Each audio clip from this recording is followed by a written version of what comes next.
AEW is so boring with booking so bad it's ridiculous. Once a month, the Rasslin company graces our presence with a bunch of great wrestling on a pay-per-view, but as a weekly TV show tasked with developing meaningful characters, AEW sucks. AEW spent a year booking Hangman Page as its great white hope.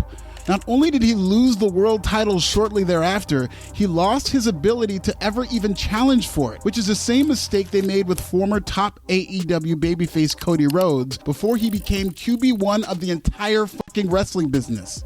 At the time, QB1A was Britt Baker.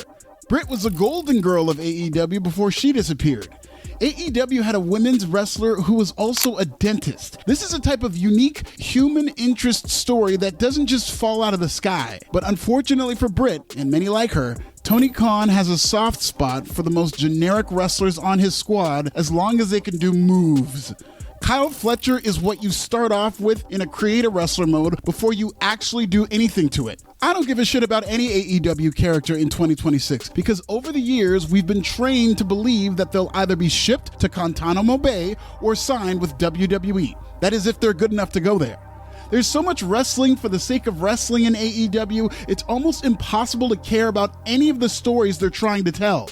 The storyteller-in-chief, Tony Khan, is more of a fantasy booker who can't be bothered with decent stories. Instead, Tony just wants to watch men compete in fake wrestling matches and, say it with me, kiss Dave Meltzer on the mouth.